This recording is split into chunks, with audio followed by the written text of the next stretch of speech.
Assalamualaikum warahmatullahi wabarakatuh. Selamat siang Bapak Ibu. Sebelumnya saya dan juga Pak Dwi Wahyudi sampaikan terima kasih sudah menyediakan waktu luangnya untuk istirahat digunakan untuk diseminasi ini. Jadi kegiatan hari ini adalah diseminasi atau berbagi praktik pemahaman tentang budaya positif sebagai aksi nyata modul 1.4 yaitu budaya positif. Nah, hari ini saya Dina Radika selaku CGP Angkatan 9 dan juga Pak Dwi Wahyudi selaku CGP Angkatan 8 akan berbagi pemahaman tentang budaya positif. Kegiatan hari ini mari kita gunakan sebagai refleksi bersama dan juga pengingat kita untuk dapat melayani murid dan juga membersamai murid selama ini. Apakah apa yang selama ini kita lakukan itu sudah sesuai, tepat, atau mungkin ada yang kurang, ada yang perlu dibenahi atau tidak. Jadi di sini kita akan membagi beberapa materi yang kami dapatkan di TGP tentang budaya positif yang kami pelajari, dan dari pembelajaran tersebut sangat bermakna sekali. Nah, mudah-mudahan apa yang kami sampaikan tadi bisa menginspirasi kita semua guru-guru di SMA 2 untuk membuat pembelajaran di sekolah kita menjadi lebih baik untuk anak didik kita. Betul. Nah, sebelum dimulai Pak Dwi, monggo Pak Dwi dimulai dengan pantun dulu. Rekennya dibuka.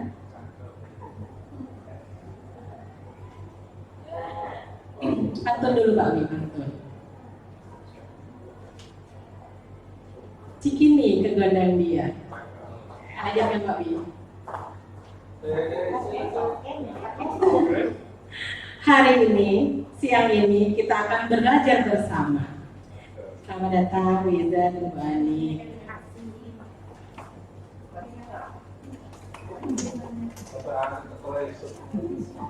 Nah, pantun kedua Pak Dwi. Pergi ke Jakarta, lalu ke Jayapura. Dari Madura sampai Papua. Mari belajar dengan seksama untuk SMA 2 kita tercinta. Nah, berikut ini ada beberapa agenda yang akan kita laksanakan. Yang pertama adalah pembukaan, kemudian pemahaman inti, kemudian ada eksplorasi konsep, yang terakhir adalah refleksi. Nah, pembukaan tadi sudah kami buka. Nah, untuk yang kegiatan selanjutnya adalah ini. Ada beberapa pertanyaan yang akan saya sampaikan. Bapak Ibu dimohon untuk menjawab setuju atau tidak setuju ya. Untuk pertanyaan pertama, apakah Bapak Ibu setuju atau tidak setuju dengan pernyataan bahwa hukuman dapat mendisiplinkan anak? Setuju atau tidak setuju? Oke, yang setuju dulu angkat tangan. Mungkin sambil kita alasannya Bu. Oh iya betul. Pak Yoyo tidak setuju. Oh setuju. Alasannya Pak Yoyo, bisa diberikan alasannya apa? Ya, setidaknya kalau anak itu melakukan pelanggaran, kalau kita berikan tindakan atau kita disiplinkan, itu kedepannya biar lebih tertib. Oke, Pak Yoyo setuju bahwa disiplin itu, hukuman itu dapat mendisiplinkan anak. Yang lain ada yang setuju? Oke. Bu Fibri, monggo silakan disebutkan alasannya kenapa kok setuju dengan pernyataan bahwa hukuman dapat mendisiplinkan anak. Kalau nggak dihukum itu mereka nggak jalan kok. Jadi kalau sudah pernah dihukum mesti nggak akan keluar. Oke, berarti hukuman itu bisa membuat jerah pelaku ya, sehingga hukuman itu bisa Tujuannya disiplin tidak terulang kembali gitu ya. agar jerah. Oke, monggo Pak Erwin. Ya, kalau saya sih fokus pada bukan setuju atau tidak setuju, tapi tergantung hukuman apa yang dibebankan kepada siswa itu. Jika itu memang untuk mendisiplinkan anak, saya kira saya kurang setuju kalau hukuman itu fisik. Oh, iya. Jadi kalau hukuman administratif, memberikan tugas yang sesuai dengan kemampuannya, mulai diberi beban sedikit, mungkin bisa mendisiplinkan anak. Oke, berarti menurutnya Pak Erwin hukuman administratif itu bisa mendisiplinkan anak. Oke, ada lagi? Ada lagi? Oke, kita menjadi yang kedua ya. Pemberian hukuman dengan hal positif seperti membaca atau membersihkan halaman sekolah itu dapat mendisiplinkan anak. Setuju atau tidak setuju? Setuju atau tidak setuju? Apa menurut Bapak Ibu? Pemberian hukuman dengan hal positif seperti membaca, membersihkan halaman sekolah itu dapat mendisiplinkan anak. Tadi kurang lebih sama kayak seperti yang Pak Erwin sampaikan Iya, tadi. betul. Kira-kira Bu Ina setuju atau tidak setuju? Kalau saya sih fokus pada bukan setuju atau tidak setuju, tapi tergantung hukuman apa yang dibebankan kepada siswa itu. Jika itu memang untuk mendisiplinkan anak, saya kira saya kurang setuju kalau hukuman itu fisik. Oh iya. Jadi kalau hukuman administratif, memberikan tugas yang sesuai dengan kemampuannya, mulai diberi beban sedikit, mungkin bisa mendisiplinkan anak. Oke, berarti menurutnya Pak Erwin hukuman administratif itu bisa mendisiplinkan anak. Oke, ada lagi? Ada lagi? Oke, kita lanjut yang kedua ya. Pemberian hukuman dengan hal positif seperti membaca atau membersihkan halaman sekolah itu dapat mendisiplinkan anak. Setuju atau tidak setuju? Setuju atau tidak setuju? Apa menurut Bapak Ibu? Pemberian hukuman dengan hal positif seperti membaca, membersihkan halaman sekolah itu dapat mendisiplinkan anak. Tadi kurang lebih sama kayak seperti yang Pak Erwin sampaikan tadi. Iya, betul. Kira-kira Bu Ina setuju atau tidak setuju? Tidak setuju. Oh, Bu Iza tidak setuju. Alasannya Bu Iza? Sebenarnya fokusnya bukan menghukum, tapi mencari tahu dulu kenapa anak tersebut melakukan pelanggaran. Nah, baru setelah kita tahu penyebabnya, kita tahu kondisi anak itu, baru kita menentukan tindak lanjutnya. Pertama bangun kesadaran anak itu dulu atas apa yang dilakukan itu salah.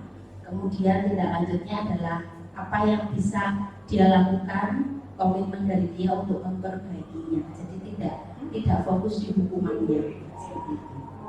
berarti dicari dahulu kenapa dia melakukan hal tersebut, tapi tetap ada hukumannya Bu Iza ya? Ujung-ujungnya? Ya. Oke, Ya. jadi tetap ada. Oh iya. Berarti tidak langsung tiba-tiba diberi tindakan hukuman. Kalau menghukum itu keluar dari dia sendiri komitmennya. Oh, berarti anak menyebutkan komitmen terhadap atau konsekuensi ya, lebih tepatnya ya, atas apa tindakan yang sudah dilakukannya. Betul. Dia yang menyebutkan konsekuensi. Oke. Oke, siap. Kemudian Yang terakhir, Bapak Ibu yang lain mungkin? Yang nomor 2. Oke, yang terakhir, nomor 3, memberi penghargaan dapat meningkatkan motivasi belajar anak. Setuju atau tidak setuju? Setuju? Pak Yoyo setuju? Bu Indah setuju? Coba yang setuju angkat tangan. Bahwa memberikan penghargaan itu dapat meningkatkan motivasi belajar anak. 5. Oke, lebih dari separuh. Lebih dari separuh. Lebih dari separuh. Nah, dari ketiga pertanyaan berarti kita bisa menyimpulkan bahwa hukuman tadi menurut Pak Yoyo dan juga Pak Erwin, hukuman administratif ya, itu dapat mendisiplinkan anak. Bu Hibri juga. Kemudian bahwa pemberian hukuman dengan hal positif itu seperti membaca atau membersihkan halaman kelas itu harus ditelusuri dulu alasan apa yang mendasari anak tersebut melakukan tindakan yang salah atau pelanggaran. Kemudian 6 peserta atau 6 orang dari yang hadir di sini itu setuju bahwa pemberian hadiah itu dapat meningkatkan motivasi belajar anak. Oke. Nanti jawabannya seperti apa kita pelajari bersama-sama. Untuk yang selanjutnya, ini adalah perubahan paradigma. Pak Dwi, silakan dipimpin. Nah, sebelum kita memulai ke materi selanjutnya, nah ini ada hubungannya dengan yang tadi.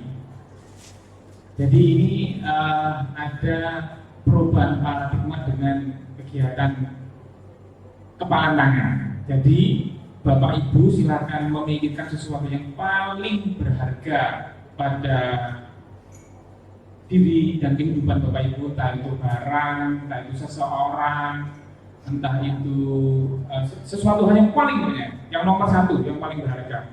Bisa keluarga mungkin, atau emas berlian mungkin. Nah, itu silakan dituliskan.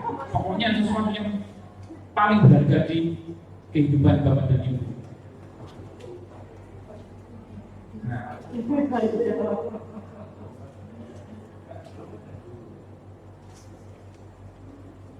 Nah, setelah itu silakan simpan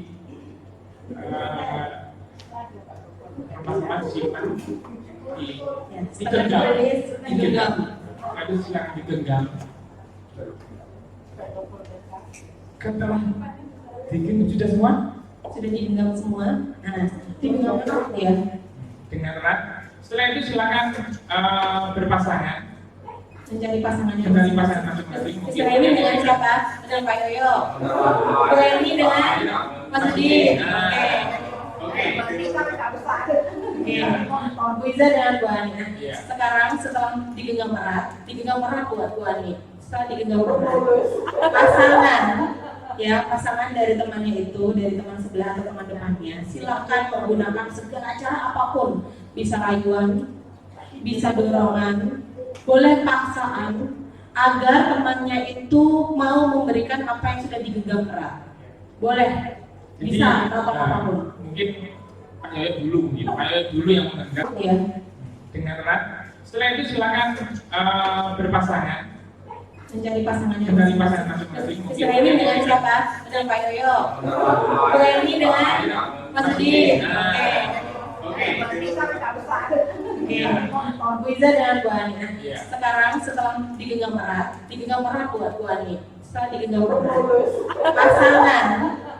pasangan dari temannya itu, dari teman sebelah atau teman depannya, silakan menggunakan segala cara apapun. Bisa rayuan, bisa dorongan, boleh paksaan, agar temannya itu mau memberikan apa yang sudah digenggam erat.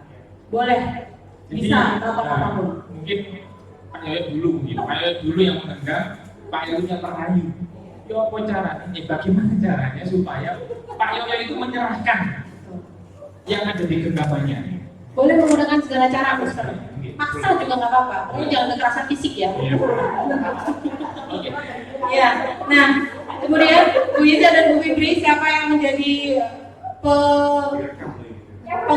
perayu? Oke, Bu Fibri. Bu Fibri boleh merayu, boleh memaksa, boleh merampas, boleh. Pokoknya bagaimana caranya supaya Bu Indah ini mau memberikan apa yang digenggamannya. Bu Ani dan seperti yang Bu Iza cocoknya. Bu Iza silakan. Merayu Bu Ani.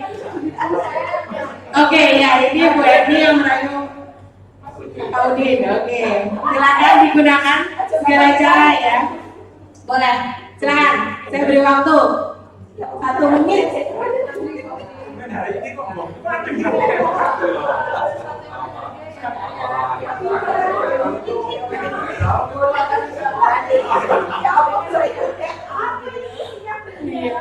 Kalau tidak bisa dirayu, boleh didorong, boleh dipaksa, dirampas, boleh. Pokoknya bisa menggunakan segala cara. Silakan bernegosiasi gimana cara supaya bisa dilepaskan, bisa didapatkan.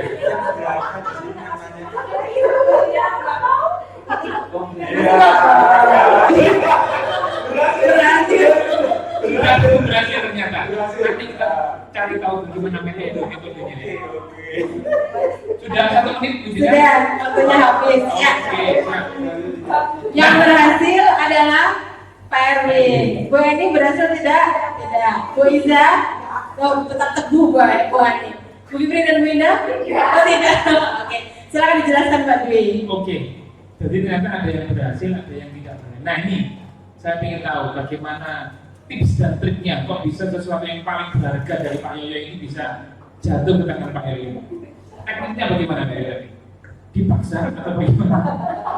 Apa dirayu? Rayuannya apa? Iya. Tadi saya habis Diri Pak. Bisa beri. Jadi hampir saya itu bisa kayak apa jalan gitu ya. Kalau Pak Yoyo kuat sekali namanya. Iya, saya mungkin nggak bisa itu kalau pakai kekuatan fisik ya. Oh, iya. Tapi saya ada kekuatan itu. Kekuatan kata-kata. Bukan. Oh, bukan. Pak, kita main puzzle itu. Kalau saya bisa menebak kata yang dengan tulis di kertas itu, mohon diberikan. Oh, bisa. Yang menurut Pak Yoyo berharga itu adalah angka, ternyata betul. Oh betul. Wah, berarti PN bisa membaca pikiran Pak Yoyo ya? Iya, berarti mungkin tahu bahwa Pak Yoyo itu sukanya itu berarti kan gambling ya? Memberikan apa namanya? Analisis mungkin ya? Yang Oh gitu ya, karena yang disukai manusia itu biasanya ada 3. gitu ya?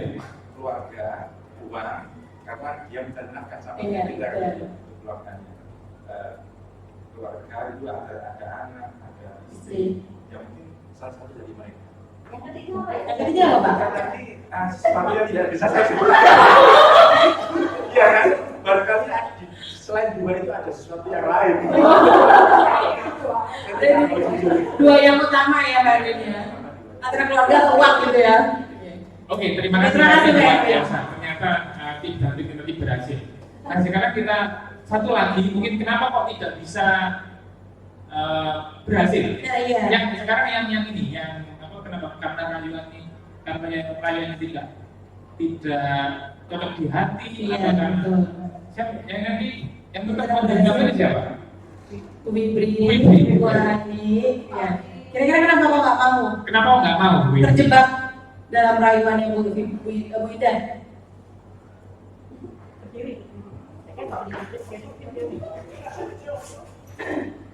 Kenapa kok tidak mau menyerahkan? Kalau saya lihat Bu Indah itu tipe kalau orang yang teguh bener itu agak introvert. Jadi bila ada orang saya terbuka atau hal yang berharga itu dipilih orang lain. Atau kesimpulannya beliau itu juga orang setia. Berarti Bu Indah itu tipe, oh berarti Bu Wibri orangnya sama kayak Erwin ya? Menggunakan analisa ya? Analisa karakter. Iya, jadi analisa karakternya Bu Indah itu sebenarnya Bu Indah itu akan berusaha untuk mempertahankan apa yang sampai dia gini. Nah dari sini berarti apa yang bisa kita dapatkan Bapak Ibu? Kira-kira? Kesepakatan. Tidak bisa memaksakan Kita harus menyusun strategi supaya seperti Pak Erwin tadi, supaya orang yang kita ajak interaksi itu bisa memahami dan dipaksa. Oke, berarti kita selalu memahami ya Bu Ida ya, memahami bahwa orang itu tidak bisa kita paksakan. Nah itu berarti kontrol diri itu ada pada siapa?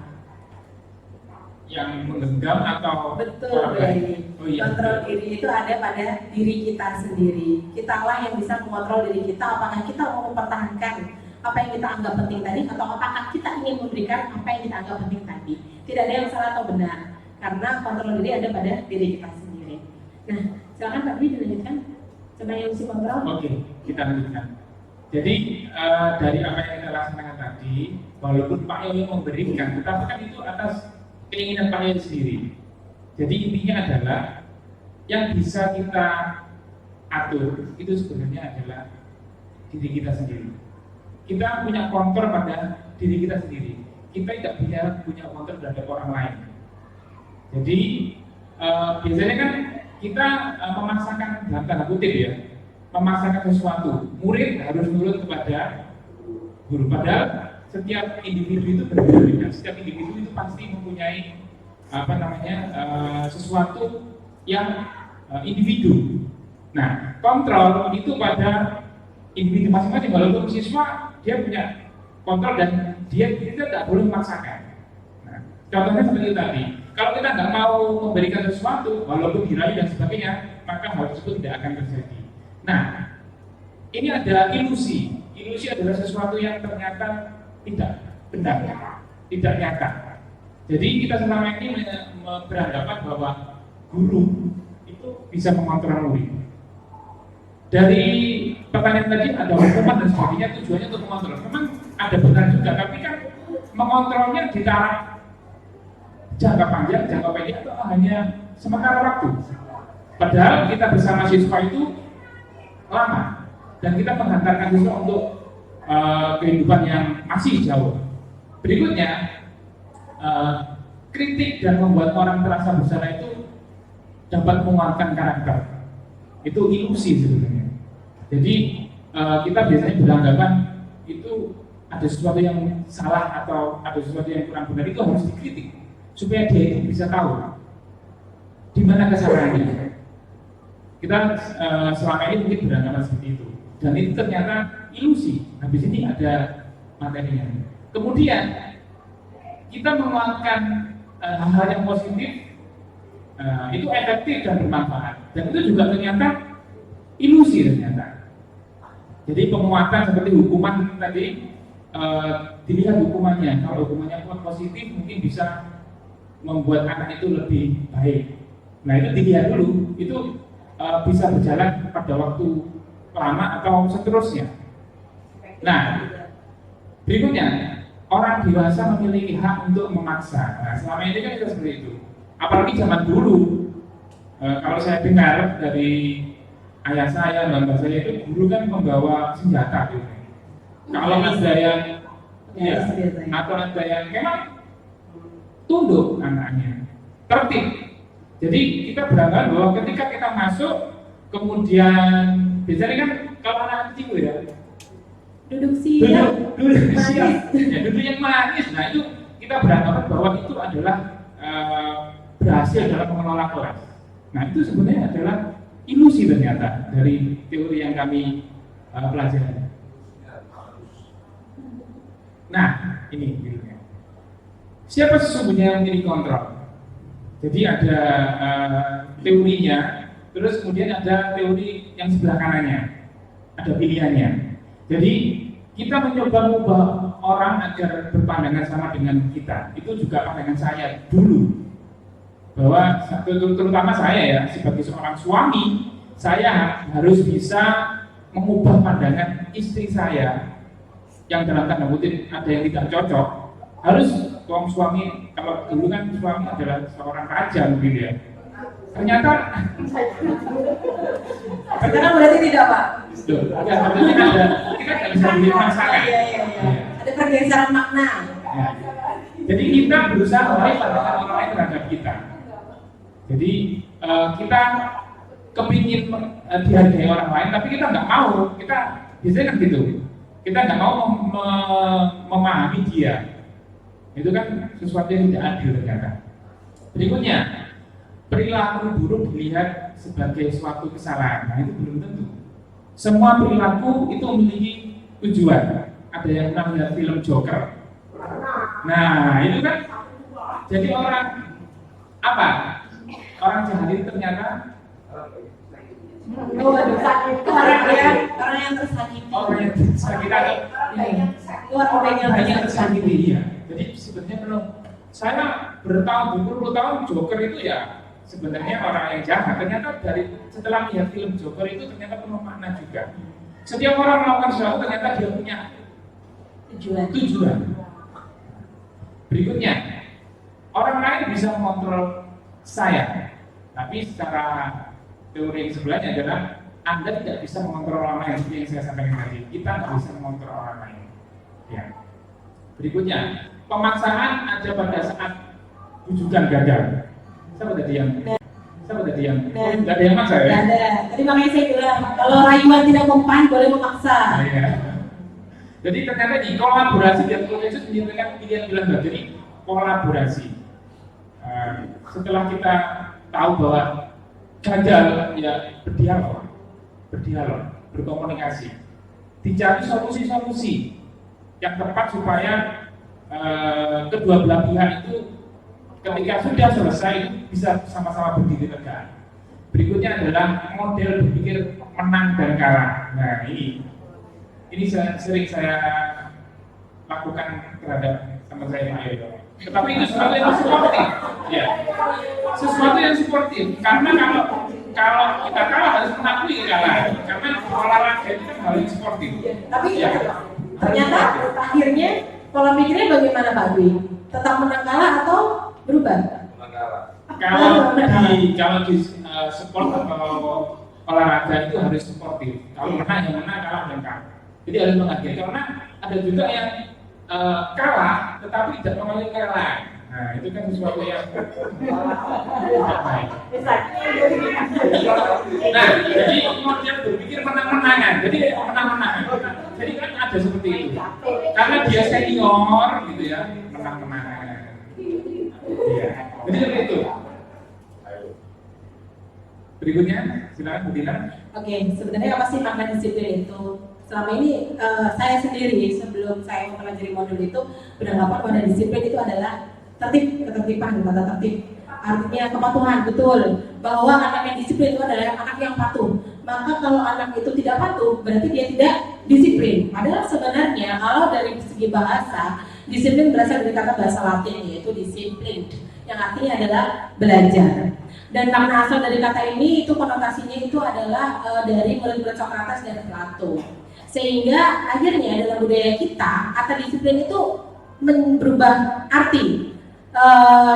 sebenarnya itu dari bahasa Latin adalah belajar. Kalau dari kebudayaan kita di Indonesia, disiplin itu artinya adalah sesuatu yang dilakukan seseorang pada orang lain untuk mendapatkan kepatuhan. Sehingga kalau ada seseorang yang tidak patuh pada kita, itu akan menimbulkan ketidaknyamanan. Betul tidak? Iya, saya sendiri begitu menerapkannya pada anak saya begitu. Waktu itu saya beranggapan bahwa kalau anak saya tidak disiplin, maka artinya dia tidak patuh pada saya. Sehingga kalau dia tidak disiplin atau tidak patuh, itu akan menimbulkan ketidaknyamanan pada diri saya. Saya merasa menjadi orang yang gagal sebagai orang tua, tidak bisa mendisiplinkan anak saya sendiri. Padahal sebenarnya di dalam kehidupan kita meyakini ada nilai-nilai kebijakan universal yang harus kita pegang teguh. Di antaranya adalah beriman bertokok kepada Tuhan Yang Maha Esa, dan mulia, kemudian mandiri, kreatif, bernalar kritis, bergotong royong, kemudian berkebinakaan global, dan juga sudah 6 itu. Nah, ke-6 itu, ke-6 itu kemudian dirumuskan menjadi profil pelajar Pancasila. Iya. Jadi inilah kurikulum merdeka, output dari siswa kita itu ini. Jadi apapun yang kita laksanakan, apapun pembelajaran yang kita laksanakan, output dari siswa kita adalah ini. Jadi ada 6. Dengan cara apa? Salah satunya sekarang di P5 tidak hanya mata pelajaran saja kan. Ada di penguatan profil pelajar Pancasila itu ada proyeknya. Jadi tidak hanya melulu pembelajaran. Itu fungsinya adalah untuk menguatkan siswa-siswa kita bahwa pembelajaran itu tidak hanya materi, tetapi yang lebih penting adalah, nah ini, coba di proyek itu apa yang difokuskan adalah kolaborasi, kemudian proses untuk membuat sesuatu, ya, kemudian menghargai teman. Nah, salah satu ini bernalar kritis. Jadi ada permasalahan, mereka berdiskusi, kan banyak berdiskusi kan di P5 itu untuk melatih mereka. Kenapa? Karena itulah yang akan dibawa seterusnya. Ketika dia bermasyarakat, yang dibutuhkan apakah teori kimia, apakah rumus-rumus matematika kira-kira, tetapi yang dibutuhkan adalah ini. Bagaimana dia mandiri, gotong royong, berkebinekaan global. Jadi bagaimana kita menghargai orang lain. Ya, sehingga harapannya dengan menerapkan kurikulum terbaru di Indonesia itu nantinya anak-anak menjadi disiplin, yaitu belajar. Apa yang dipelajari ke-6 aspek ini, yaitu aspek yang ada di dalam profil pelajar Pancasila. Yang nantinya harapannya anak kita di masa yang akan datang mereka menjadi manusia yang merdeka, merdeka untuk belajar, merdeka untuk menjadi pembelajar sepanjang hayat dan juga menemukan kebahagiaannya dan juga keselamatannya. Nah, saya lanjutkan teori motivasi perilaku manusia. Untuk melakukan sesuatu atau setiap melakukan sesuatu, manusia itu didorong oleh motivasi tertentu. Nah, motivasi ini dibagi menjadi 3, yaitu 1. Motivasi untuk menghindari ketidaknyamanan atau hukuman. Kemudian yang kedua, motivasi untuk mendapatkan imbalan atau apresiasi dari orang lain. Dan yang ketiga adalah motivasi untuk menghargai diri sendiri. Motivasi untuk menghindari ketidaknyamanan atau hukuman itu adalah motivasi eksternal atau yang muncul dari luar diri kita. Dan motivasi untuk mendapatkan penghargaan atau imbalan dari orang lain, motivasi yang muncul dari luar diri kita. Sedangkan motivasi internal, yaitu motivasi untuk menghargai diri sendiri, itu adalah motivasi yang muncul dari diri kita sendiri. Harapan kita, murid-murid nanti kelak itu adalah murid yang memiliki pribadi yang melakukan segala tindakan itu berdasarkan atas motivasi internal, yaitu yang muncul dari dalam dirinya sendiri. Yang apapun yang mereka lakukan nantinya itu adalah mereka lakukan untuk menghargai diri mereka sendiri, bukan untuk menghindari ketidaknyamanan atau hukuman, bukan karena takut akan hukuman yang kita berikan, bukan karena apresiasi atau hadiah yang kita berikan, tapi melainkan untuk diri mereka sendiri. Sehingga nanti tidak akan ada murid yang terlambat karena takut kena poin, murid yang tidak memakai atribut sekolah karena takut kena poin. Tidak ada lagi murid yang cepat-cepatan mengerjakan atau menghasilkan sebuah karya yang luar biasa, tapi hanya karena supaya dapat hadiah atau nilai, tapi murni mereka melaksanakan segala sesuatu itu untuk menghargai diri mereka sendiri, untuk mereka belajar untuk berproses sehingga mereka menjadi manusia yang merdeka. Saya sendiri cenderung beberapa kali itu melakukan sesuatu itu tidak bisa dipungkiri motivasinya berasal dari eksternal di beberapa momen tertentu, yaitu 1 dan 2. Tapi sekarang setelah saya mengetahui tentang teori motivasi, akhirnya saya berusaha bagaimana caranya untuk melakukan sesuatu itu dikembalikan pada motivasi diri sendiri, yaitu untuk diri saya, untuk pengembangan diri saya, untuk menghargai diri saya sendiri. Dan harapannya nanti kita dapat menularkannya kepada murid-murid. Untuk yang selanjutnya, nah ini seperti kata Ki Hajar Dewantara, merdeka itu artinya tidak hanya terlepas dari perintah, tapi juga cakap dalam memerintah diri sendiri. Sehingga nanti tidak ada lagi murid yang bertindak sesuatu itu menunggu instruksi dari kita, perintah dari kita. Pak, Bu, saya harus ngapain? Pak, Bu, ini digimanain?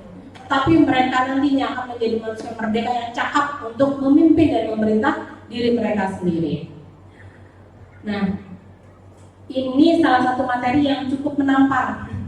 Gak cuma menyentil, tapi cukup menampar saya, yaitu dihukum oleh penghargaan. Ternyata selama ini, sebelumnya saya itu memahami, meyakini teori bahwa seseorang anak jika diberikan penghargaan, maka mereka akan senang. Artinya saya mengapresiasi apa yang telah mereka lakukan. Tapi ternyata penghargaan yang diberikan itu bisa juga menjadi sebuah hukuman bagi mereka. Kenapa bisa seperti itu? Karena memberi penghargaan itu hanya bisa efektif untuk jangka pendek saja. Saya besarkan sedikit ya biar kelihatan. Nah ini. Jadi penghargaan itu hanya bisa dilakukan atau efektif jangka panjang, jangka pendek saja. Saya kasih contoh. Misal saya mengajar di kelas 10, 9, nggak usah jauh-jauh, 10, 9, 11. Pada saat pelajaran bahasa Inggris, setiap pelajaran bahasa Inggris, jika ada anak yang berhasil menyelesaikan soal, maka Miss Dinar akan memberikan sebuah snack. Nah, akhirnya anak-anak akan termotivasi. Bagaimana caranya mereka bisa mengerjakan soal agar dapat apa? Dapat snack. Kemudian di suatu hari, Miss Dinar tidak masuk, digantikan oleh guru bahasa Inggris lainnya, Miss Eni.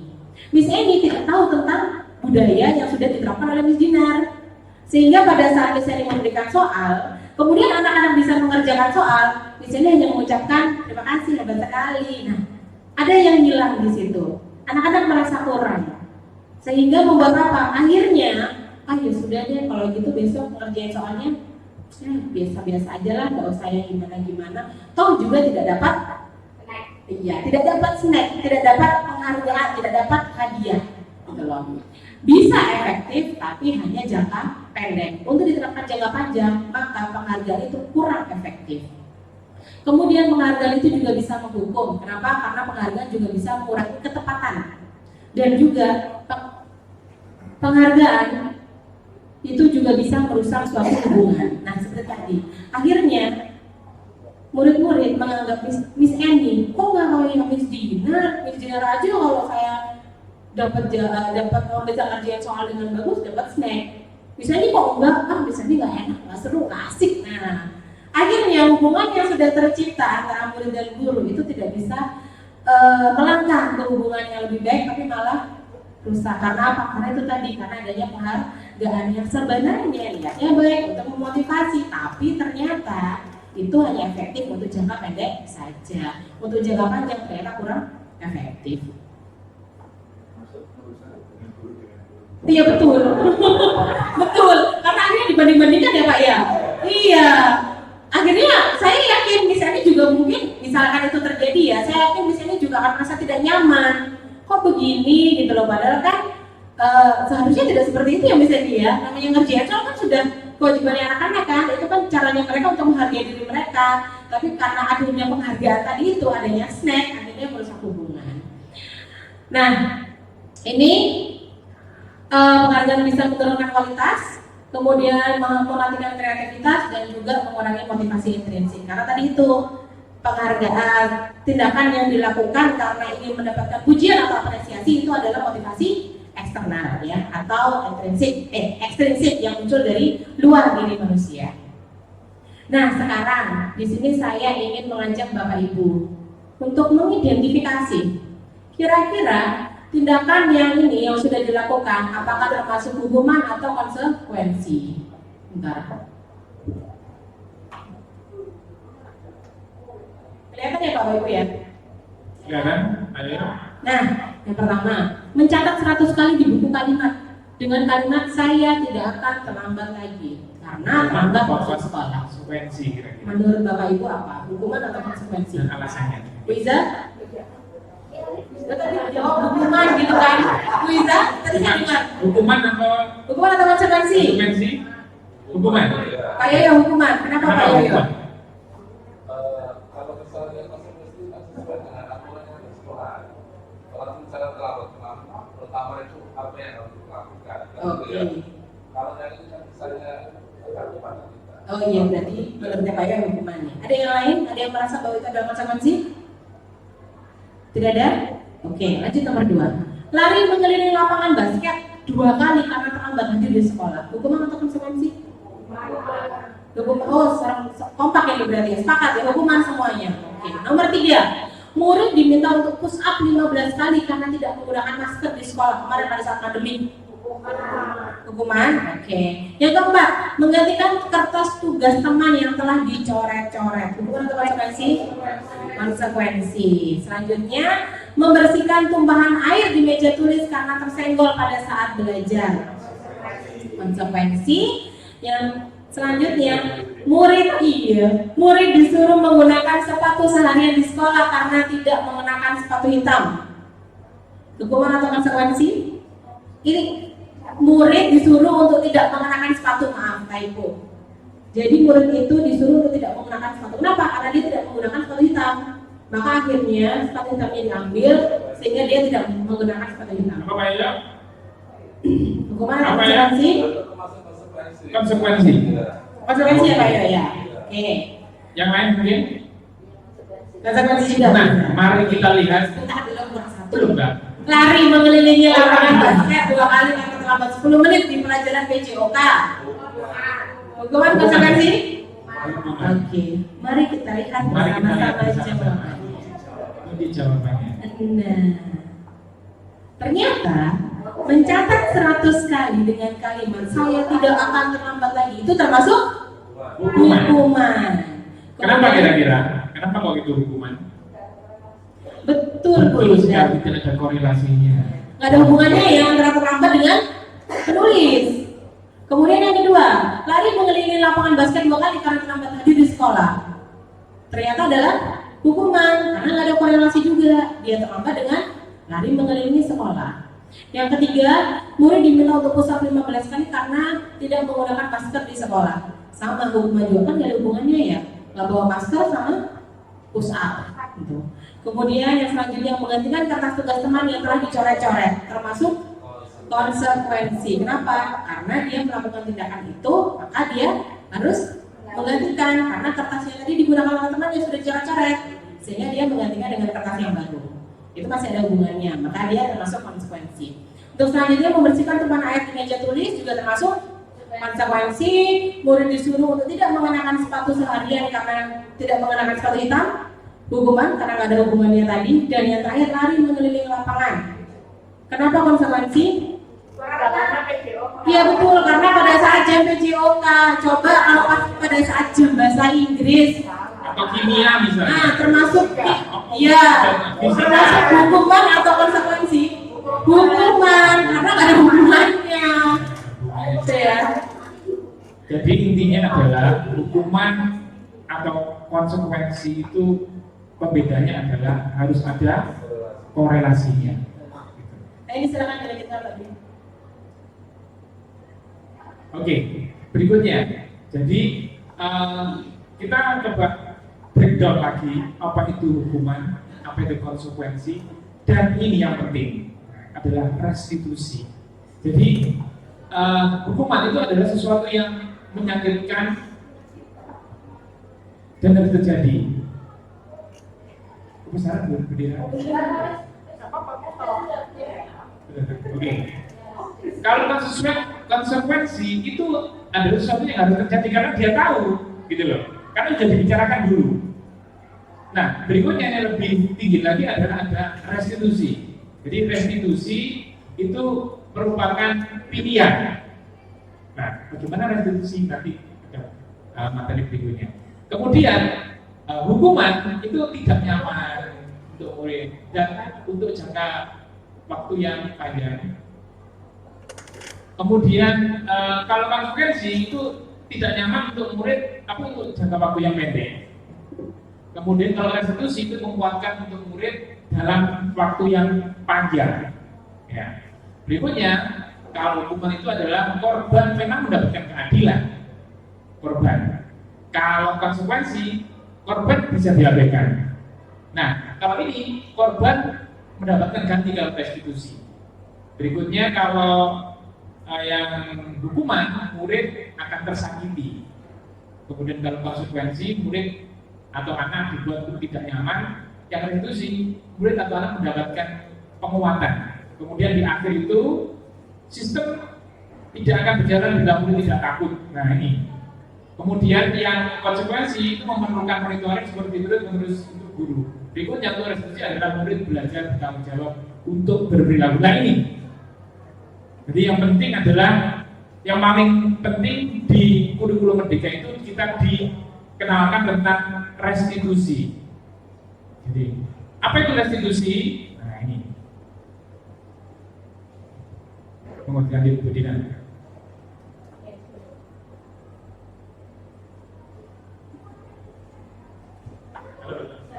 Restitusi sendiri itu adalah kondisi di mana kita menuntun atau membantu murid itu untuk menciptakan atau memperbaiki kesalahan mereka sendiri, sehingga nanti pada akhirnya pada saat mereka melakukan sebuah kesalahan atau kelalaian, mereka akan terpisahkan dari kelompoknya. Mereka tidak akan konsentrasi, tapi mereka nanti akan kembali ke kelompok mereka lagi dengan kekuatan yang lebih kuat daripada sebelumnya. Saya ingin mengajak Bapak Ibu untuk berefleksi. Apakah selama ini kita menjadi guru itu sudah menerapkan yang mana? Hukuman, konsekuensi, atau restitusi? Bagi saya sendiri, restitusi itu adalah sebuah hal yang baru, yang asing, yang sebelumnya saya tidak mengenal apa itu. Karena saya pribadi itu lebih cenderung menerapkan antara hukuman dan juga konsekuensi. Dan setelah saya mengenal restitusi itu apa, beberapa kali kemarin sudah saya praktekkan dan ternyata tidak mudah untuk menggali bagaimana anak-anak itu melakukan sesuatu. Ada anak yang pada saat kita menanyakan, kemarin kamu seperti itu kenapa? Apa yang terjadi? Coba diceritakan kronologisnya. Ada anak yang dengan lancar menceritakan. Tapi ada juga pada saya tanya, kemarin itu apa sih yang terjadi? Coba diceritakan Miss Gina. Iya, masalahnya itu seperti apa? Ada yang gini, apa ya Miss ya? Gimana dong?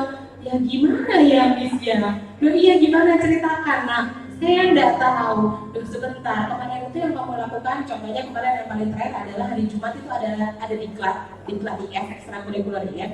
Ada 2 anak yang tidak datang diklat.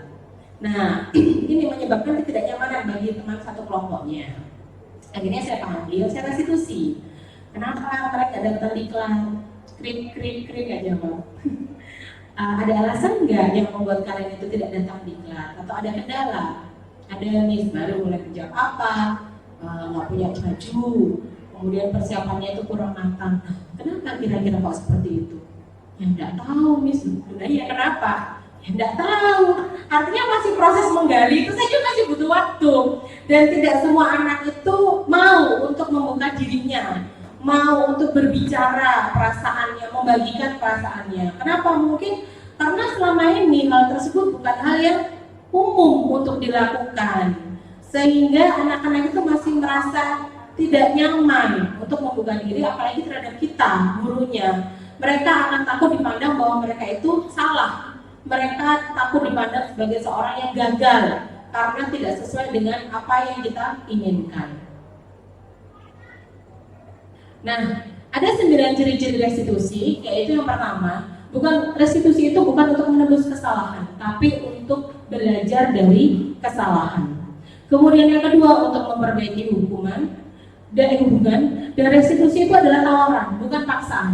Kita tidak boleh memaksa. Nah, pada saat kemarin itu 2 anak itu saya restitusi, saya menawarkan juga. Kira-kira kamu itu kemarin tidak datang itu menurut kalian itu adalah sebuah masalah atau bukan ya? Yang satu jawab iya, yang dua enggak. Oke. Nah, yang jawab iya, kira-kira apa yang akan kamu lakukan untuk memperbaiki masalah ini? Yang satu itu menjawab, oke nih saya akan mengganti semua biaya yang sudah dikeluarkan oleh kelompok saya. Oh gitu, padahal harapan saya adalah kamu minta maaf. Tapi kok mereka itu tidak keluar kata-kata itu. Saya pancing-pancing lagi tidak keluar, sehingga akhirnya oke, kalau ini sudah menawarkan ya, terserah kamu mau apa enggak. Kira-kira kalau misalkan minta maaf kepada teman itu ada sesuatu yang baik apa bukan ya? Gak usah nih, ya sudah saya tidak boleh memaksa. Karena mereka berkeyakinan seperti itu. Cuma akhirnya kita sebagai guru itu harus memberi penguatan kembali tentang apa sih keyakinan yang diyakini selama ini, apakah yang dilakukan oleh anak tersebut atau murid tersebut itu sudah sesuai dengan keyakinan yang selama ini mereka yakini atau tidak. Nah, restitusi itu juga menuntut untuk melihat ke dalam diri, berkaca apakah tindakan mereka sudah sesuai dengan apa yang mereka yakini selama ini. Kemudian restitusi juga mencari kebutuhan dasar yang mendasari tindakan. Restitusi diri itu juga cara yang paling baik.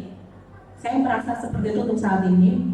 Kemudian restitusi juga fokus pada karakter, bukan hanya pada tindakan saja. Jadi misalkan anak tersebut dalam melakukan sebuah kesalahan, dia tidak mau mengakui kesalahannya atau tidak mau memperbaiki masalahnya, permasalahan itu kita tidak boleh memaksa. Kita fokusnya bukan ke situ, tapi kita fokusnya bagaimana untuk mengembalikan karakter anak tersebut, untuk mengembalikan yang dia awalnya itu belok, kita luruskan kembali, kita kembalikan lagi kepada keyakinan yang selama ini dia yakini. Kemudian restitusi itu juga fokus pada solusi. Dan yang terakhir, pentingnya ini adalah restitusi mengembalikan murid yang berbuat salah kepada kelompoknya, sehingga dia tidak merasa terasing. Dan akhirnya dia tidak akan merasa menjadi pribadi yang gagal. Itu yang mungkin selama ini secara tidak langsung sering kita lakukan. Saya itu sering membuat anak itu merasa gagal. Mungkin dengan ucapan saya secara tidak sadar itu membuat anak itu merasa bahwa oh iya saya salah, saya gagal, saya tidak bisa melakukan sesuai dengan ekspektasi guru saya. Iya benar Bu Nina, saya juga seperti itu. Selama ini saya juga sering melaksanakan seperti itu. Tujuannya memang agar anak itu nurut ke kita. Ternyata setelah belajar tentang restitusi itu poinnya adalah bila terjadi suatu hal pelanggaran atau kesalahan dan sebagainya, apalagi itu melibatkan 2 orang, ada yang salah, kemudian ada yang membuat kesalahan, itu biasanya kan yang membuat kesalahan bisa dihukum. Tapi dengan segitiga restitusi itu semuanya menang. Betul. Jadi walaupun yang berbuat salah kepada seseorang, ketika kita melaksanakan segitiga restitusi tersebut, ketika di akhir semuanya akan berdiri tegak. Semua akan kepalanya akan berdiri dengan tegak dan semuanya tidak terjadi sesuatu yang bermasalah berkepanjangan. Karena solusi dari mereka sendiri. Dibicarakan dengan baik-baik. Jadi tujuan dari restitusi adalah semuanya menang. Jadi seperti itu. Nah, berikutnya keyakinan kelas. Kenapa kita ada teori tentang keyakinan kelas, tidak peraturan saja. Nah, ini yang sudah kita terapkan di P5 yang pertama, ya. Jadi membangun bagaimana siswa membuat kesepakatan, kemudian ada peraturan. Nah, kenapa keyakinan kelas? Mengapa? Nah ini ada pertanyaan. Mengapa kita memiliki peraturan harus menggunakan bilangan dari sepeda roda 2? Nah itu kira-kira nilainya apa nilainya? Kalau kita lihat dari kehidupan kita dan juga pada kita mengajar, jadi itu ada peraturan kelas, ada keyakinan kelas, ada lingkungan positif. Nah, yang menyatukan ini adalah budaya positif. Kita harus menumbuhkan budaya positif di sekolah kita. Nah, untuk peraturan kelas, nah itu adalah bagian terkecil dari kesepakatan-kesepakatan yang diberikan oleh siswa. Berikutnya, nah ini, yang mana kira-kira yang merupakan keyakinan kelas dan mengapa? Apakah sebelah kiri atau sebelah kanan? Yang warna hijau atau yang warna putih? Ini kanan, bener ya? Ya, Yang warna hijau apa warna putih. putih? Jadi itu judulnya sama, Sama-sama kesepakatan kesepakatan kelas, sama-sama kesepakatan kelas. Tapi ada Tetapi di situ ada yang merupakan sebuah keyakinan. keyakinan kelas. Salah satu dari mereka itu adalah keyakinan kelas. Menurut Bapak Ibu yang hijau atau yang putih? Pak Erwin, yang putih itu yang keyakinan. Oke, Bu Iza sama hidup ya Bu Iza ya. Oke, kira-kira alasannya kenapa Pak Erwin? Kok bisa menjawab yang putih itu adalah keyakinan kelas? Ya karena namanya bersumber dari budaya ya, budaya yang disepakati bersama. Dan saya kira kalau tidak mengerjakan itu konsekuensinya akan berdampak pada diri sendiri. Makanya saya dengan murid atau teman saya kok tidak bisa saling menyayangi, ya mungkin yang terjadi adalah pertengkaran gitu ya. Kalau saya dengan guru saya kok saya tidak menghormati, ya konsekuensinya ya kepada diri saya sendiri gitu ya. Mungkin begitu. Betul sekali Pak Erwin ya. Ya itu memang yang keyakinan kelas itu yang warna putih. Karena yang warna putih itu adalah sesuatu yang sudah disepakati bersama berdasarkan dengan nilai-nilai yang memang diyakini oleh semuanya, baik murid dan juga guru. Lanjut. Nah ini bisa ya dalam pembuatan keyakinan kelas itu salah duanya itu bisa menggunakan ini tabel T dan tabel Y. Di mana ini contohnya keyakinan apa yang diyakini oleh murid dan juga siswa. Ini contohnya ada 3 yang diyakini adalah nilai kebajikan hormat, bekerja, diterima dan dimiliki. Nah selanjutnya sekarang ini kita bersama-sama mengidentifikasi lagi apakah pernyataan yang ditulis di depan itu merupakan sebuah keyakinan kelasnya itu apa, kemudian nilainya yang diyakini itu apa. Jadi ada peraturan di situ, misalkan selalu kembalikan buku kepada tempatnya. Maka keyakinan atau nilai kebajikan yang diyakini oleh di kelas itu kira-kira apa? Ya, jadi nanti Bu Ibri apa? Tanggung jawab. Bu Iza? Kerapian. Oke. Ada lagi selain kerapian dan juga tanggung jawab? Sudah? Oke. Yang kedua, dilarang mengganggu orang lain. Apa nilai kebajikannya? Saling menyayangi, saling menghormati. Bu Ida? Saling menghargai. Nah, hadir sekolah 15 menit sebelum pembelajaran dimulai. Disiplin terus apa namanya? Disiplin. Tanggung jawab. Betul. Dilarang melakukan kekerasan. Saling menyayangi. Saling menyayangi. Dilarang menggunakan narkoba. Apa yang kira-kira? Kira-kira apa? Kesehatan. Betul. Ada lagi selain kesehatan? Sudah? Saling menyayangi. Oh, keamanan. Oke. Bergantian atau menunggu giliran. Disiplin, menjaga ketertiban. Menggunakan masker? Kesehatan. Jangan berlari di kelas atau koridor? Keselamatan. Oke, nah ini kita lihat bersama-sama. Nah ini ya, selalu kembalikan buku ke tempatnya. Berarti nilainya adalah tanggung jawab, dilarang mengganggu orang lain, menghormati orang lain, kemudian hadir di sekolah tepat waktu, yaitu menghormati orang lain berkomitmen. Dilarang melakukan kekerasan, itu termasuk keselamatan, menghormati orang lain. Dilarang menggunakan narkoba, kesehatan, bergantian untuk menunggu giliran, menghormati orang lain, gunakan masker, kesehatan, keselamatan, dan juga jangan berlari di koridor, itu termasuk keselamatan dan keamanan. Nah, ini kebutuhan dasar manusia. Nah, ini kemarin juga termasuk sesuatu yang menyentil saya. Saya selama ini memandang jika ada seseorang bertindak di luar nalar saya, ya, di luar nurul dan saya tidak habis fikri, itu saya malah bahwa kok ada ya manusia itu seperti ini, kok ada ya orang kayak begini. Kenapa? Karena orang tersebut tidak sesuai dengan pemikiran saya. Nah, padahal seperti disampaikan oleh Pak Dwi, teori kontrol, bahwa kita tidak boleh memaksakan keinginan atau kehendak kita kepada orang lain. kita tidak bisa menginginkan orang lain itu untuk berpikiran sama seperti diri kita. Dan ternyata semua tindakan atau perilaku itu adalah sesuatu untuk memenuhi kebutuhan dasar yang selama ini kurang untuk dipenuhi.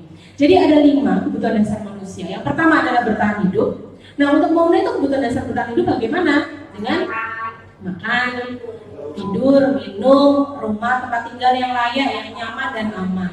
Kemudian kesenangan. Nah, kesenangan masing-masing orang itu kan berbeda ya. Kesenangan saya sama Bu Wipri kayaknya sama. Sama-sama makan dan nonton. Nah, jadi pada saat kebutuhan dasar kami untuk kesenangan itu terpenuhi, maka kita tidak akan mencari di tempat lain atau melampiaskannya kepada orang lain. Kemudian kasih sayang dan rasa diterima. Jika anak, murid itu mendapatkan rasa sayang, ya, rasa kasih yang cukup, kemudian mereka merasa diterima, maka saya yakin tidak akan ada murid yang mencari perhatian, melakukan sesuatu yang di luar nurul tadi atau tidak habis fikri. Kok bisa ada anak kayak begitu, gitu loh ya. Nah, kemudian yang ke 1, 2, 3, 4 adalah penguasaan. Nah, penguasaan ini jika kita merasa bahwa kita menguasai sesuatu, maka kita akan mempunyai kontrol terhadap hal tersebut, ya kan? Nah, mungkin Bapak Ibu sering melihat di anak-anak di luar itu merasa bahwa mereka itu kadang males-malesan, bosan, dijelasin bahasa Inggris disuruh ngomong haho aja gitu ya. Kita ngomong bahasa Inggris mereka cuma tiduran. Nah, bisa jadi mereka itu merasa bosan karena merasa itu penguasaan akan bahasa Inggris itu kurang, sehingga tindakan mereka seperti apa? Itu tadi, ngantuk, layar-layar bahan, terlihat malas-malasan. Nah, yang terakhir adalah kebebasan. Pada saat anak diberi kesempatan untuk membebaskan, mengekspresikan kebebasannya, niscaya tidak akan ada lagi anak yang mencari perhatian atau membuat masalah. Kenapa? Karena kebutuhannya akan kebebasan itu sudah terpenuhi. Tidak akan ada lagi anak-anak yang merasa terkungkung atau merasa diikat. Duduk diam, pokoknya duduk manis, nggak boleh bergerak, nggak boleh goyang-goyang, nggak boleh kelesetan, nggak boleh sandaran. Itu merasa kebebasannya itu diambil, sehingga apa? Akhirnya ya makin menjadi sepertinya. Jadi segala tindakan atau perilaku manusia, baik kita, guru maupun murid, itu selalu dilandasi oleh kebutuhan dasarnya. Jika nanti jenengan semua itu menemui ada anak-anak yang ajaib, nah tolong dipetakan, diidentifikasi, ini anak kebutuhan dasarnya kurang apa ya. Nah, jika memang dia itu kurang kasih sayang atau diterima, maka sebisa mungkin kita itu kalau memang bisa kita memberikannya kasih sayang atau menerima dia. Ya, dikasihin. Jadi nanti akan lebih mudah untuk menyelesaikan masalah. Kenapa? Karena kita tahu kebutuhan dasar apa yang kurang. Betul. Nah, ini 5 posisi kontrol ini juga menarik sekali. Sekarang saya ingin Bapak Ibu, di sini ada 5 posisi kontrol guru, yaitu yang pertama sebagai penghukum, 2 pembuat rasa bersalah, 3 sebagai teman, 4 pemantau, dan 5 manajer. Nah, kira-kira selama ini dengan semua dari posisi yang mana? Kalau saya dulu. Kalau saya biasanya ada di Kalau saya dulu. Kalau saya biasanya ada di posisi pembuat orang merasa bersalah dan juga teman. Nah, kira-kira nggak usah dijawab, cukup di dalam hati saja. Nah, sekarang kita identifikasi apa sih bedanya antara penghukum, pembuat rasa bersalah, teman, pemantau, dan juga manajer. Biasanya jika guru itu ada di posisi yang menghukum, maka biasanya guru itu menghadik, menunjuk-nunjuk, memarahi, dan juga menyindir. Kamu itu nggak nurut sama bapak ibu, masa begini, masa gitu aja nggak bisa. Atau nyindir-nyindir, biasanya nyindir-nyindir. Ya, terus no. Yono, jadi areku sing pinter. Nah, kemudian guru juga biasa berkata seperti ini, kalau kamu tidak melakukannya, awas lo ya. Saya juga kadang-kadang seperti itu. Awas lo ya kalau nggak dapatin janji. Ada cara refleks kadang itu. Bener lo ya, ditepati lo ya janjinya. Awas kalau nggak. Padahal sebenarnya saya nggak pengen membuat posisi saya sebagai seorang penghukum, tapi kadang refleks dengan sendirinya ngomong seperti itu. Hasilnya apa terhadap anak? Maka anak akan memberontak, menyalahkan orang lain, bahkan juga berbohong. Kenapa? Karena mereka takut akan hukuman. Karena nanti pada saat mereka melakukan kesalahan, mereka tahu guru atau kita sebagai orang tua di sekolah akan menghukum mereka. Ini kayaknya kalau di rumah saya sebagai ini, anak saya kebanyakan seperti ini. Kalau melakukan kesalahan pasti akan berbohong. Alasannya simpel, takut dimarahin bunda. Gitu. Nah, kemudian kaitannya dengan dunia berkualitas, murid itu akhirnya meletakkan guru di luar dunia berkualitasnya dia. Guru tidak akan dianggap, tidak akan diajak masuk ke dalam dunia berkualitasnya. Kenapa? Karena bagi mereka, guru adalah seorang yang ditakuti. Untuk apa diajak masuk ke dunia berkualitas? Nggak butuh, gitu loh. Sehingga nanti murid akan berkata apa? Ah, biarin aja, kan juga marah-marah lagi. Ujungnya juga marah-marah kok, gitu loh. Paling juga dimarahin, nggak masalah dimarahin, paling juga sebentar. Sehingga dampaknya apa? Kira-kira apa? Murid akan ya mengulangi lagi kesalahan yang sama. Karena apa? Karena mereka tahu ntar juga ujungnya cuma dimarahin, jadi udah nggak efek, gitu loh. Sedangkan guru kalau sebagai pembuat merasa bersalah seperti apa? Guru akan berkata, seharusnya kamu itu bisa seperti itu, tapi kenapa tidak dilakukan? Ibu kecewa sama kamu. Masa sih gini aja nggak bisa? Nanti kalau misalkan kamu rame geret kursi, padahal di bawah itu ada ruangan bapak kepala sekolah. Nanti ibu yang dimarahin bapak kepala sekolah. Gimana? Masa kamu gak kasihan sama ibu?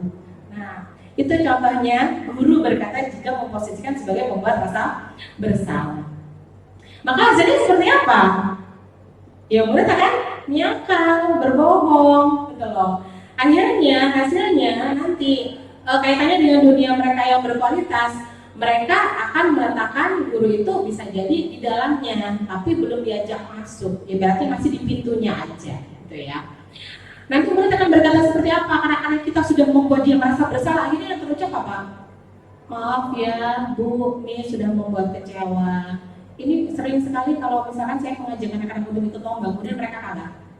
Pasti mereka bilang, maaf ya Miss, sudah bikin Miss Dinda kecewa. Maaf ya Miss, gak jadi juara 1. Maaf ya Miss, gak bisa bawa pulang medali. Maaf ya Miss, selalu seperti itu. Padahal, ya saya juga gak pernah merasa untuk apa ya, memposisikan diri sebagai pembuat rasa bersalah. Cuma mungkin tidak sadar ya, sehingga murid kok sampai berkata seperti itu.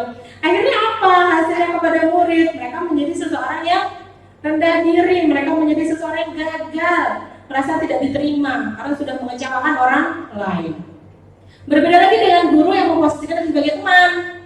Guru akan berkata seperti apa? Ayolah, demi ibu, demi Miss Dina, masa sih kamu gini aja nggak mau, gitu ya? Atau enggak, ibu dulu tuh pernah loh beliin kamu snack. Masa kamu disuruh buat nganterin speaker dari laptop ke ruang guru aja nggak mau? Nah, itu teman ya. Kemudian hasilnya apa kepada murid? Murid akan merasa ketergantungan karena sudah memposisikan diri kita sebagai teman mereka. Mereka akan menganggap kita sebagai teman mereka. Akhirnya kalau tidak ada mereka, mereka akan merasa ada yang kurang. Kemudian murid bisa meletakkan guru sebagai orang yang sangat penting di dunia berkualitas. Kenapa? Karena sudah dianggap bestie. Kan bestie itu ya. Jadi harus masuk dalam dunia berkualitas. Nah, muridnya akan berkata seperti apa? Saya pikir bapak atau ibu itu teman saya. Ternyata begitu sikapnya. Nanti kalau ada perubahan sikap, mereka akan berpikir seperti itu. Wah, kirain bestie, ternyata nggak kayak begitu, gitu ya.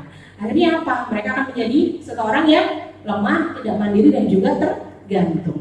Beda lagi dengan pemantau. Kalau pemantau itu guru biasanya berpegang teguh pada konsekuensi, pada peraturan, pada kesepakatan. Sehingga apa yang dikatakan oleh guru, kalau ada seseorang atau murid yang berbuat salah, maka mereka akan bertanya dulu, peraturannya apa? Kalau kamu berbuat A, maka konsekuensinya bagaimana? Nah, kemudian hasilnya bagaimana? Murid akan menyesuaikan, melakukan apa yang sudah disepakati bila diawasi saja. Kalau tidak diawasi, ya udah balik lagi. Contohnya P5 kemarin.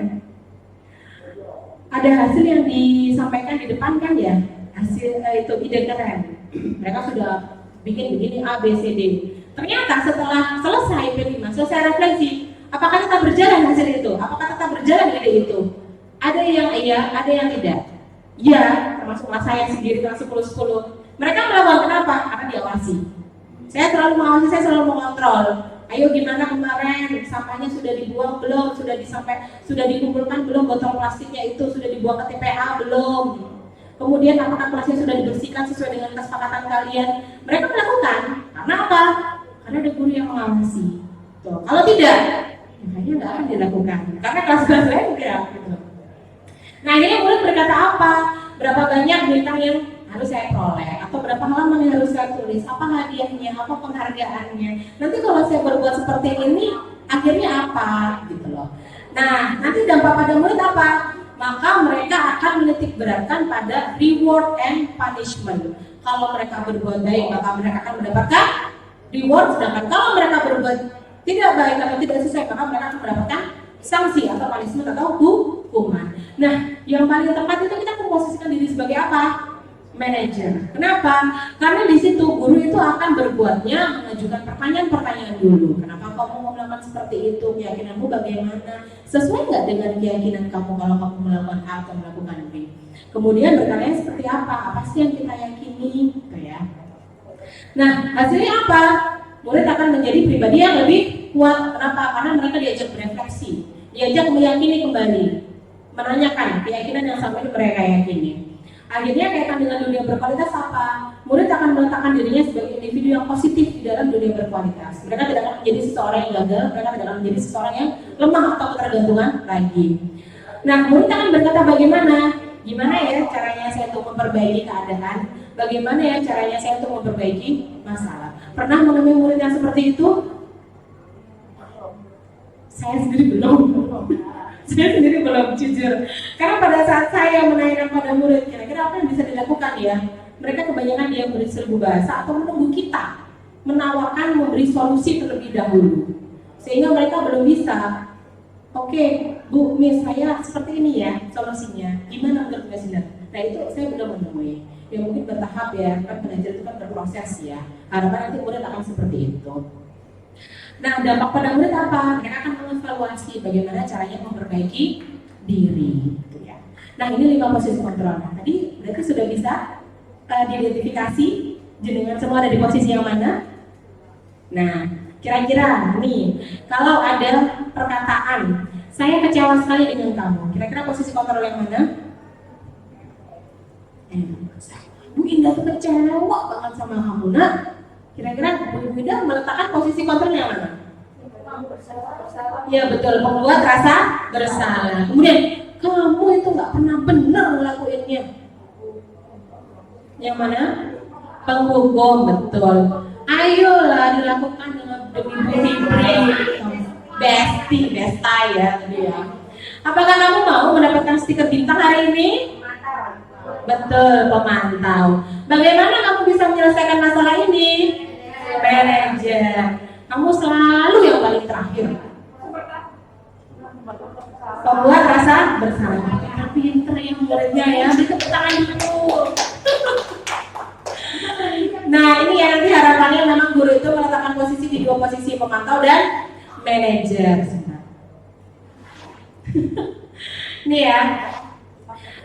Nah ini ada segitiga restitusi, tadi sudah dibahas Pak Dwi. Jadi dalam menyelesaikan masalah itu ada baiknya kita menerapkan segitiga restitusi. Ada 3 tahapan. Tahapan yang pertama adalah menstabilkan identitas. Dengan kita bertanya, apa sih yang terjadi? Bagaimana posisinya itu? Kalian kok bisa membuat masalah seperti itu? Apa asal muasalnya bagaimana? Kronologinya bagaimana? Bisa dengan menggunakan pertanyaan itu. Yang kedua adalah validasi. Validasi kesalahan mereka. Validasi di sini bukan berarti kita membenarkan, tapi kita memvalidasi bahwa tindakan yang mereka lakukan itu pasti memiliki alasan tertentu. Contoh misalkan pada saat di kelas itu, contoh sering yang beberapa waktu lalu saya dengar itu ada anak IPS itu menggeret-geretkan kursi dan meja sehingga menimbulkan suara gaduh di bawah di lantai 1. Nah, kita bisa memvalidasi kebutuhan mereka dengan menanyakan, oh iya, emang seru ya, seneng ya geret-geret kursi gitu, jadi harus kelasnya itu rame. Itu memang menurut kamu itu memang membuat kamu senang, begitu ya? Nah, bisa seperti itu. Atau pada saat anak-anak itu membolos gitu ya, mereka terlambat datang ke sekolah. Oh iya, wajar ya kamu datang telat sekolah. Waktu kamu tidur juga kurang, dipakai NML soalnya ya gitu. ya nggak apa-apa. Miss Dina juga pernah kok kayak gitu, nonton drakor sampai malam, begadang. Akhirnya apa? Kemudian kesiangan, nggak apa-apa, wajar, manusia kok ya. Nah itu caranya memvalidasi. Tapi bukan berarti kita membenarkan tindakan itu, tapi kita mencoba mengembalikan keyakinan diri anak bahwa oh iya, ternyata yang dia lakukan itu ada alasannya, berdasarkan alasan yang memang apa ya dia yakini. Jadi dia tidak merasa menjadi anak yang gagal. Sehingga setelah kita memvalidasi kesalahan tersebut, kita mau menanyakan keyakinan. Nah tadi ya, kalau misalkan kayak kamu itu datang ke sekolah, kira-kira sesuai nggak ya dengan keyakinan yang kamu yakini selama ini? Atau apakah dengan kamu berhari-hari tidak masuk tanpa keterangan itu membuat masalah nggak ya di sekolah? Membuat masalah nggak bagi dirimu sendiri, bagi orang tua, bagi keluarga? Kita menanyakan mereka. Apakah kemudian apa yang bisa mereka lakukan? 3 tahapan ini bisa mulai kita terapkan pada saat anak-anak kita mengalami permasalahan. Tidak mudah Bapak Ibu memang, saya sudah mencobanya, tapi pasti bisa. Ya. Sesuai dengan sebuah SMA 2, pasti bisa. Nah, sudah. Nah ini ya, contohnya ini untuk menstabilkan identitas bisa berkata tadi seperti yang saya contohkan, gitu ya. Gak ada manusia yang sempurna. Bapak Ibu juga pernah kok melakukannya. Tenang aja, kita manusia bukan robot, wajar berbuat kesalahan gitu ya. Kemudian untuk validasi kebutuhan, apa sih yang penting bagi kamu? Kamu boleh tetap berusaha menjaga sikap itu, tapi tambahkan sikap yang lain ya, yang kira-kira menguntungkan bagi orang lain juga bagi dirimu. Apakah kamu bisa melakukannya dengan lebih baik lagi di lain waktu? Nah, kemudian pada saat keyakinan juga bisa kita tanyakan nilai-nilai universal apa yang sudah kita sepakati, apa yang kamu yakini selama ini, prinsip hidupmu seperti apa sehingga kamu melakukan tindakan yang tersebut. Nah, oke. Nah, sekarang kita akan refleksi ya Bapak Ibu ya. Pak ini silakan dilanjutkan. Oke, jadi dari awal sampai akhir ini kita akan merefleksi. Tapi sebelum refleksi saya mau menyampaikan sesuatu bahwa apapun itu kita menginginkan sesuatu itu dari dalam diri siswa, dari motivasi intrinsik. Kalau motivasinya saya melakukan itu karena pahala, karena saya melakukan itu karena takut dosa, itu hal yang biasa. Tetapi kalau kita sesuatu yang dikerjakan muncul dari dalam diri secara intrinsik, bukan dari orang lain, itu adalah sesuatu yang luar biasa. Jadi keyakinan kelas itu lebih dalam daripada peraturan ataupun kesepakatan kelas. Nah ini hal baru apa yang mengubah paradigma saya yang saya dapatkan dari awal sampai akhir. Nah ini kami minta Bapak Ibu untuk berefleksi bersama ya untuk menjawab pertanyaan-pertanyaan ini. Hal baru apa yang jangan dapatkan yang dapat merubah paradigma? Nanti kita tampilkan. Kemudian perasaan yang muncul selama mengikuti sesi ini itu seperti apa? Kemudian peran Among seperti apakah yang telah saya lakukan selama mengikuti modul ini? Nah jadi seperti tadi posisi kontrol yang mana yang selama ini jangan terapkan? Kemudian saya akan menjadi Among yang seperti apa setelah mengikuti modul ini. Jadi sebelum mengikuti sesi berbagi ini, jenengan itu berada di posisi kontrol guru yang mana sih? Tadi ada 5 kan? Aja yuk. 1, Bang. 2, buat rasa bersalah. 3, teman. 4, teman tahu. Dan yang paling 3 adalah manajer. Nah, di situ dijelaskan sebelum memahami modul ini, jenengan ada di posisi yang mana. Dan juga setelah mengikuti sesi ini dengan kira-kira ingin menjadi posisi yang mana. Nah, silakan ditulis kemudian ditempelkan di papan tulis ya. 1 menit cukup? Pulpen.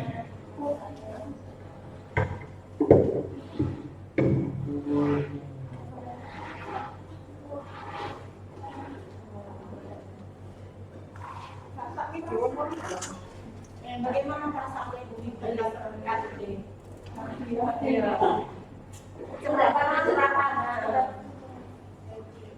Terbuka pikirannya atau langsung paham itu disembunyikan betul. Setelah ini Bu Fitri mau menjadi posisi kontrol yang mana? Apakah tetap ingin menjadi penghukum? Apakah ingin menjadi pembuat rasa bersalah? Apakah ingin menjadi penghukum? Ayo yang ingin. Dibandingkan apa-apa. Sebenarnya nggak apa-apa. Iya, ini kan dia satu apa, dua apa, tiga apa. Ya, silakan ada jelas. Nanti yang sudah tolong dikumpulkan, didaftarkan di depan ya. Yang sudah silakan mungkin tempelkan di sini. Pak, dimungkin ya. Gimana? Biar bisa Ini kan banyak. Oke, Bu Fitri.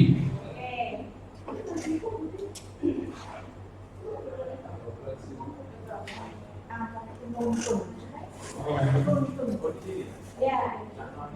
Biar tidak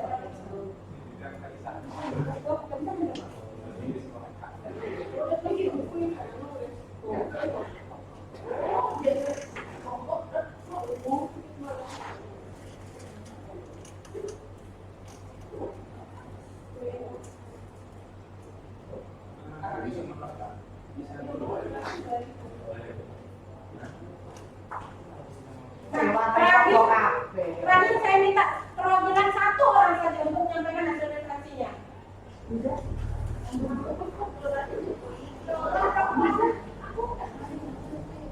Satu orang yang ingin menyampaikan hasil referensinya. Mungkin menyampaikan sesuatu yang baru atau ada hal baru dari sebelumnya, kemudian dari materi yang kami sampaikan tadi ada sesuatu yang menginspirasi dan akan dilaksanakan. Wani, oke, Wani.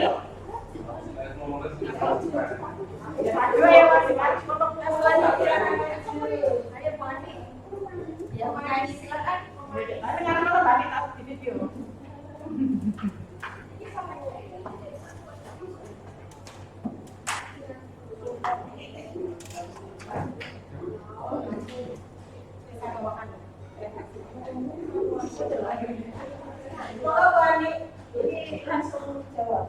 Iya. Baik, untuk yang pertama hal baru apa yang paradigma saya, gitu ya, yang saya dapatkan dari sesi ini ya, hal baru kalau tadi yang dari apa tadi ada Iman, resolusi. Nah ini mungkin saya belum melakukan restitusi seperti yang disampaikan tadi. Kemudian perasaan apa yang muncul selama mengikuti sesi ini?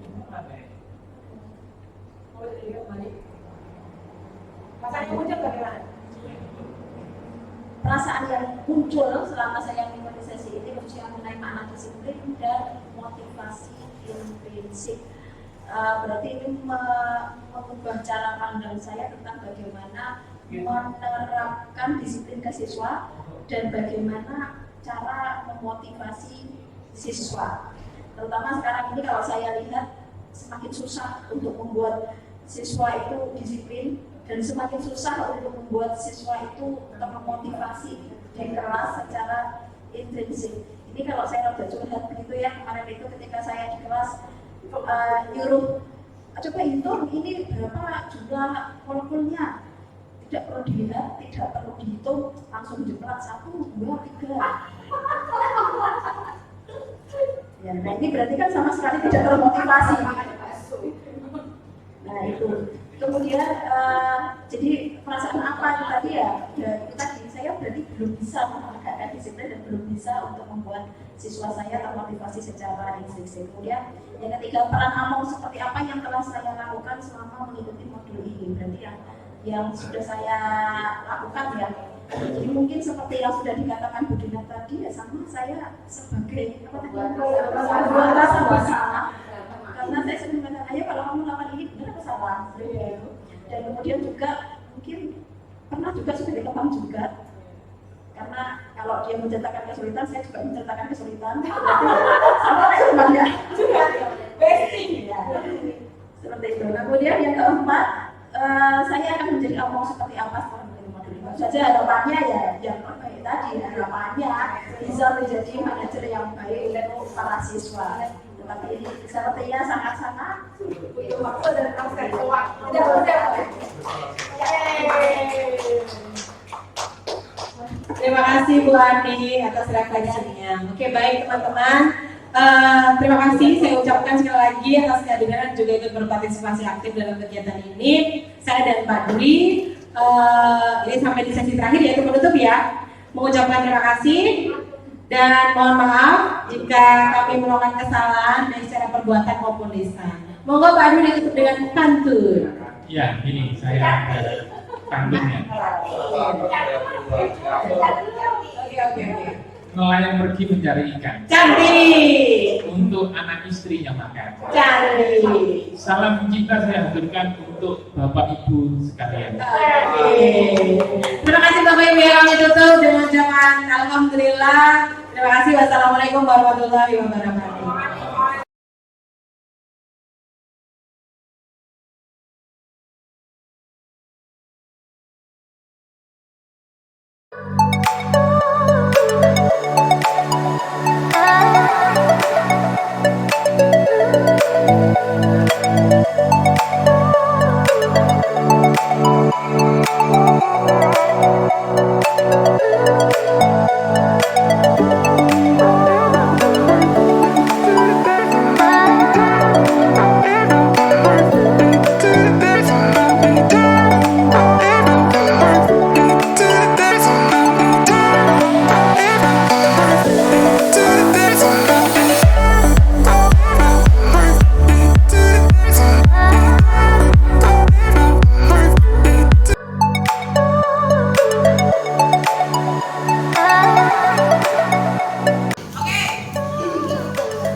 Aman dan nyaman.